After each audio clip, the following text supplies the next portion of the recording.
Good day, folks. We're doing a sheep move today. A sheep drive, you might say. I got the front of it, and Ben and Isaac are at the back. I'm sorry, Isaac and Connor. Ben's on vacation, and sheep. We've never tried this before. We didn't put in a lane. We're just shooting them through this. They were on this paddock here about 5 days ago. Sheep! There you can see them coming. Sheep! The boys are pushing them a little bit from the back. We're going to take them up a public road. Oh, it's only a quarter mile. It's middle of the morning. Everybody's at work. We shouldn't have any issues. And we're going to take them up a road and dump them into a new farm that's been rested. It's got just tons of beautiful forage in it.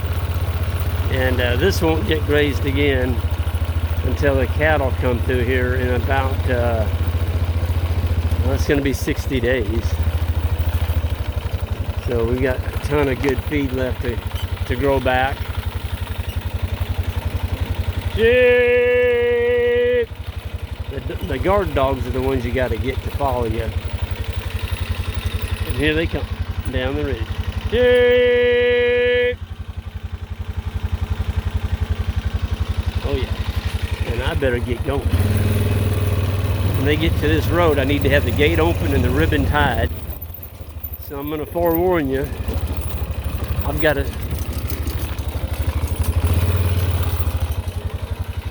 First of all, I got to put this bungee on.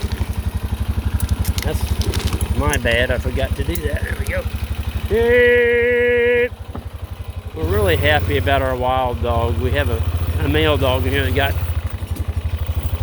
Oh, he had some traumatic experiences when he was younger. He got beat up pretty good by some other dogs, and then he was shocked and he got an infection. We treated that and got him over it. And I don't know, he just had a hard childhood, and ever since then he's been hard to catch. Well, you can't catch him.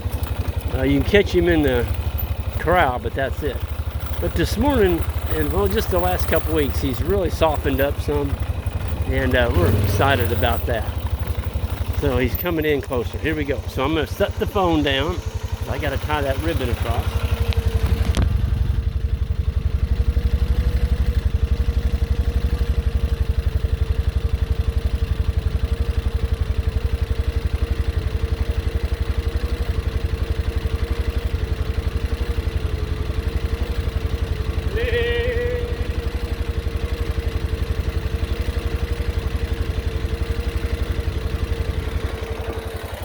Okay, I'm back.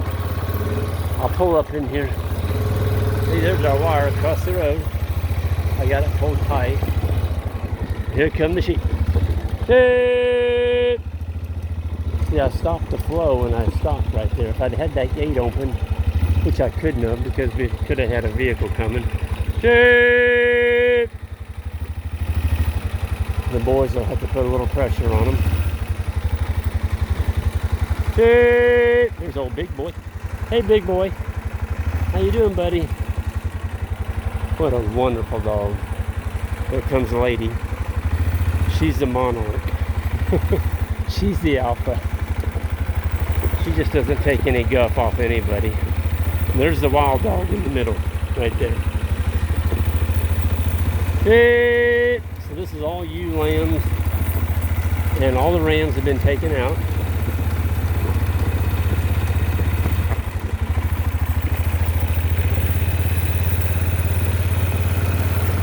Tell you what, it's getting warm out here. Woo. I'm sitting on a foiler and I'm sweating. Sheep! Sheep! Look at them. Oh, they know where they're going. They know where they're going. Like, we've been up this road before, Greg. The boys and I were talking this morning about talking to our neighbors here. There's only one person lives on this road. I'm telling him, like on a Wednesday morning from say 8 o'clock in the morning till noon, we're gonna block the road off and put the sheep in the road and graze this. I mean, we got a ton of feed down this road, and they would actually help us clear our fence lines, you know. All this brush along here, than putting a brush hog on it, just let the sheep eat it. And you'd have to have a person on each end of the road to keep a car from blasting down through here. But, you know, there's only, like I said, just the one person. Anybody else going through here, I'm not sure why they're coming through, other than just maybe it's a shortcut somewhere. But most people are pretty understanding, especially if we had a cooler, a few lamb chops in it. They would probably understand a little better. Wow, look at that.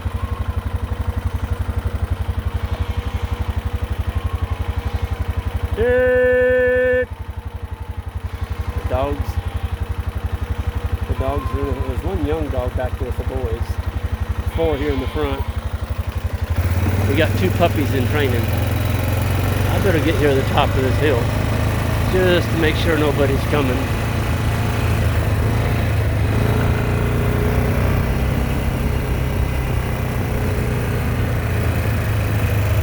Yep, we're good. Okay, now I'm gonna have to shut the camera. I'm gonna have to set it down just for a second because I can't tie that ribbon. So here we go. I'm just gonna set it down right there.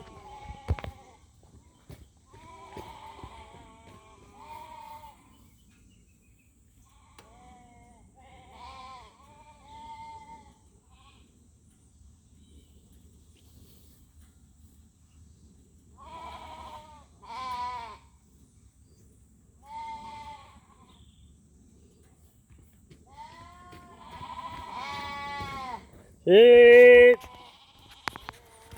And I'm back.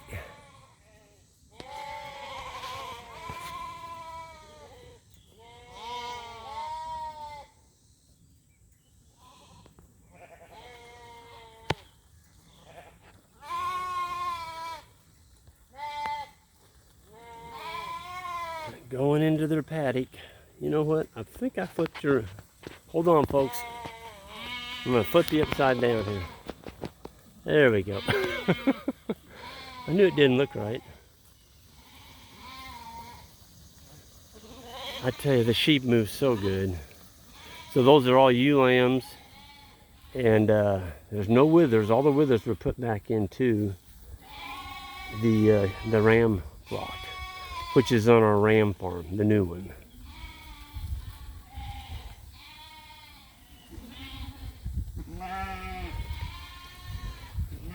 I just need to back up.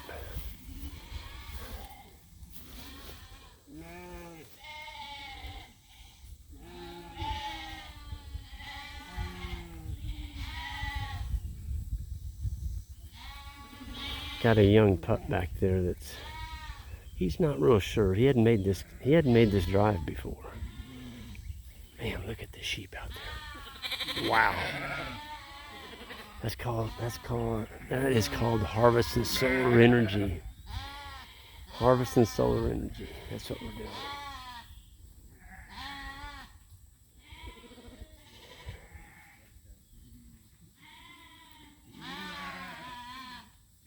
Got a few sheep in there that's got horns. There goes the young dog. He's falling. Oh yeah, he's happy to be back in there now. We moved the ram flock yesterday and put them in a big pasture over there at Brent's. Oh, they were happy. That went pretty good, guys. Yeah, pretty smooth. They follow pretty good. Yeah, that young dog, he wasn't real sure about that drive. Ringo? Yeah, Ringo. He's like, I think I need to go back here with the boys. Yeah, they need to lead me in here. But look at those big dogs. They're going down in that brush. They just smelled something. Did you see that? Yeah. They might have jumped up a coyote. They take off running? Yeah, they're down there in that brush. There goes Ringo. Wouldn't surprise me if there's a couple coyotes in there. Yeah. They definitely had their hackles up. So they're on I don't know, they're a pretty good sized paddock today. Probably 5 acres, don't you think, guys? The paddock? Yeah. Yeah. Probably 4 to 5 acres. Yeah. So they'll be in here about 2 days, and we split it yesterday. This is the one that's got that new pond in it with all the warm season grasses on it. And Johnny did a bunch of clearing. We're going to be grazing that for the very first time. Man, we are really excited about the Indian grass on this farm. We bought some hay. It was back in 2017. And it was all Indian grass hay. And it was over mature. The cattle wouldn't eat it. I mean, they just wouldn't hardly touch it. And they would kind of pick through it and get the weeds. Now, the weeds were better than the grass. But that warm season grass, which is the Indian grass, it was just packed full of seed. And so from 2017 until this spring, we didn't see too much of it. I mean, we saw a plant here and you saw a plant there. But boys are gonna go get the feeder while I'm over here videoing. I'm going to show you what happened. So this would have been back in the days of Jacob and Cole, and we came in here late winter. It was March, and Jacob and Cole and I had cleared this ridge by hand. We cut all the cedars off that ridge, and so we had just hundreds and hundreds of stumps, and there was no grass. It was just cedar needles, bare ground and cedar needles. And so we came in here and unrolled that really poor hay, the Indian grass with all the seeds head on it. And so we put down carbon and it helped. I mean, there were some grasses come up, but we didn't get any Indian grass, none. And I'm like, man, all that seed, and we never got a plant. I mean, you couldn't even find an Indian grass plant in here. And then this year, 4 years later, well, we just kind of walk up through. I'm going to show you what we're seeing now. And it's just sat dormant in the seed bank until we got enough impact on it and moisture. Look at that. I mean, that thing's, well, I'm 6 foot, and that thing's going to be taller than I am. Okay, that one right there, actually, now that one is big blue stem. Must have been a little big blue in there. That's Indian grass. All this is pretty much Indian grass. But it's just sprinkled all through this ridge now. It's like we seeded it. I guess you would say in one respect we did seed it when we unrolled all the hay. But the Indian grass will just get thicker now because see, it's going to have seed on it. The cows won't be here for 60 days. The sheep won't be able to reach the seed heads. And so this plant, hey pup, oh, you're such a good dog. Yeah, you're a good dog. Yes, you are. That dog has got a fast metabolism. We fed him, we've wormed him. He just doesn't put on any weight. But man, he's a good guard dog, and he hates buzzards. And we don't have the black-headed buzzard yet. We've been told we're going to get them. And the black-headed buzzard is the ones that picks the eyeballs out of brand new calves before they even come out of the cow. The head can be sticking out, and the darn things will come in and get the eyeballs. So we're keeping a dog like that, just to run off the buzzards. He doesn't like buzzards at all. Any big bird that flies over, man, he's on them. He's running hard as he can and barking at them. I like that. Look at this. I mean, you talk about some beautiful forage. This is cedars. We're looking at pure cedars right here. And so Johnny came back last fall, and we took about another 60 feet of cedars and pushed them into that brush. And you can see the difference. You can see the line where we did that. We pretty much have just clover and fescue right in here. You know, we don't have any bare ground to speak of. Look at that. There's a little bit of bare ground, but not much. So this is cedar. So we went from this, folks, this is moss. This is what cedars do to your farm. That's moss. Moss and ferns and cedar needles. Hundreds of cedar needles. Which turns your ground to this, acidic. There is no feed in here. An animal would starve to death in there. But you take the cedars back, get rid of the moss, and look at this. So this was limed, and we put a little bit of phosphorus on this and potassium, no nitrogen. And then we spread it with hay and fescue. We didn't put any legume in here. So the legume you're seeing actually came from the hay when we unrolled it. I'm telling you what, we did I don't know, 60 feet, 70 feet, 100 feet in some areas. And it's almost a half mile long if you follow it all the way around this whole grove of trees. We picked up considerable pasture on what was just a worn out old farm that was being choked by cedar. Gosh, look at the Indian grass in here. It's everywhere. I'm so excited. I love seeing the native warm seasons. It gives you another plant. Right here's an indicator plant, by the way. The pH is still a little bit too low in this one particular spot. You know how I can tell that? Right there. Dewberry vines. When you see a lot of dewberry vines, they like acidic soil. This is part of Marshall's farm, and he lived here really for 92 years. It never got anything other than continuously grazed. So the farm was, you might say, never got a sabbatical. It never got a rest. But now look what happened. I mean, we've got more feed in here. Some people say, but Greg, you're understocked. Well, we got a bunch of rain and all this grass. We're going to graze it this winter. The warm seasons, the cattle will get this on the next rotation. And they'll graze it from there down to about right there. They stop at about 12 inches. So remember, your warm season grasses store all their energy in the first 8 to 10 inches above ground.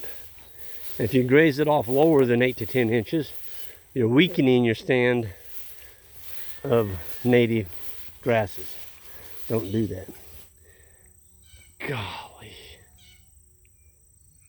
There is so much feed in here. This is that wild soybean plant, the stick tight. People call it beggar's lice. That's just going to get hammered by sheep. I would say the sheep will kind of pick on the Indian grass a little bit on the lower leaves, but mostly they're a broadleaf animal. They're going to go after the ironweed. They're going to go after the Queen Anne's lace. They get them a little bit of clover, a little bit of autumn olive sprouts. Look at this. You talk about a salad bar. Now, if you're a cattle guy and you see them, oh my gosh, we got to get rid of them. Look at that. That's all autumn olive. Super, super high quality feed for sheep. And it's low enough that they can get it. They can get it. They're going to come in here and clip that. So that autumn olive bush has a taproot. Probably goes down, 5, 6, 7 feet. And so those leaves are mining minerals deep within the soil profile, and the sheep are eating those, turning them into little raisins, manure, and they're dropping that out here on the ground. And then all the other plants get those minerals. So it's this beautiful nutrient cycling mechanism going on when you do multi-species, sheep and cattle. And goats, if you had the fence for goats and had them trained to stay in, I think goats would be an awesome addition to any farm. Goats and sheep together, just remember, when you put those two species together, they do share each other's parasites, where cattle and sheep don't. They act as a vacuum cleaner for each other's parasites. See, we had the sheep here about 60 days ago. Look at this. Those leaves are still missing on that ironweed. But there's a bunch of ironweed that came back, and it's in trouble. Here's some baby ironweed. That ironweed there's in serious trouble. Sheep are going to nail that. So it's just a great feeling to have all this, what we call weeds. And instead of it being a nuisance or a pest in our pastures, we're growing a grass-fed lamb, and it's something that's putting on, you know, weight, valuable protein. And I don't know if any of y'all have ever grilled a piece of good grass-fed lamb, but I'm telling you, you're in for a treat. You literally are. There's just nothing better than grilled lamb. Just be careful when you grill it. Don't overcook it. Don't overcook it. You need to take it off when there's some serious red in the center of the steak, and then let it rest under aluminum foil on a preheated pan, because it will finish cooking a little bit. The worst thing to do is to cook it till it's brown all the way through. You've ruined it. You've absolutely ruined a good piece of lamb. Don't do that. It's a smaller piece of meat, you know, and it cooks quicker, so you don't want to cook it over direct heat. Just sear it. Sear the edges and get it off the flame. Shouldn't be any flame. Get it off the coals. The boys are coming back. I can hear them. They got the sheep guardian dog feeder. The Beast, we call it. It's a new feeder we designed where dogs can come in from either end. I love this feeder because a more timid dog can be in there eating, and when the big dog comes in to whip on him, he can just run out the other end of the feeder, and so that, you know, everybody gets something to eat that way. Here comes a ewe. I bet you 3 of those are hers. We had 5 sets of triplets this year. Folks, look at that. Those sheep were born May 1st. That's when they started lambing. And we're going to market them in August, the end of August. Everything's sold at Judy Farms on August 27th through the 30th. So just count the months. You got May, June, July, August. 16 weeks. You've got your money in your pocket for the product that you raised on the farm with weeds, compliments of weeds, and guard dogs. So this is our guard dog feeder, and right now the dogs aren't hardly eating any feed. They're gonna go get the mineral feeder for the sheep. See that? I love this thing. When we had the group of dogs in here, there was actually, at one time we had 28 dogs running with the sheep. Found out that was a no-no. You don't do that, but we learned. Now we turn 2 young dogs at a time loose with the older dogs, and we get along great. But anyway, that's propped up off the ground, so you can just drag it from paddock to paddock, and they can come in from either end. They can come in from this end, they go in underneath that wire, or they can do it from the other end. So if a dog's eating and a big one comes in to whip him, he can go running out the other end. He's not pinned in there. How you doing, girl? Better get you some of that. Yeah, look at that. There's some good dog feed in there.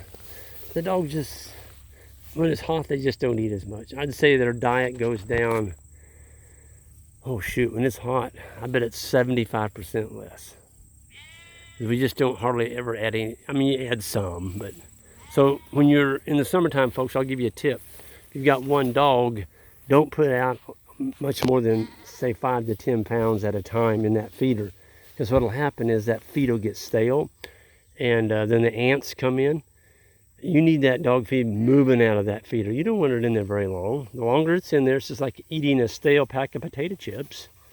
You know, they're stale, they don't taste good. Hey, pup, good boy. You're a good dog. Yes, you are. This is a puppy. That's Ringo. Yeah, Ringo, you're a good dog. You're gonna be a big dog. Yeah. Man, these sheep are in heaven. They're liking it. Well, with that, I'm gonna go ahead and sign off here as I can get the gate and they come back with the sheep mineral feeder. The free choice that we feed, the cafeteria style. It's got 18 different minerals in it, and a rubber top that keeps it dry. But we've got some happy sheep here. I'm happy because our animals are happy. That's the way it should be. Folks, everyone have a good one. On the way out, hit that subscribe button, and I wanted to give a plug for the Stockman Grass Farmer Schools that we're going to be holding. The one at Joel Salton's is in September. And then I'm teaching a multi-species grazing school in Jackson, Wyoming. Jackson, Mississippi. Jackson, Mississippi. That's in October. Check out our website under speaking engagements. I've got them all listed on there, the dates and the times, phone numbers you can call to get signed up. There's going to be some great conversation and learning experiences for folks that are just getting started. And we're excited about that. And we also have the Timeless Conference. That's in September. And then I'm speaking in 2 weeks. I'm going to be in Kansas at the Heart of America Grazing Conference. So check that one out. If you're around Kansas, that's a good one to go to. And I think they're going to serve a couple meals. They're going to have a pasture walk on that one. And it'll be a good time. So see you there. And everyone have a great one.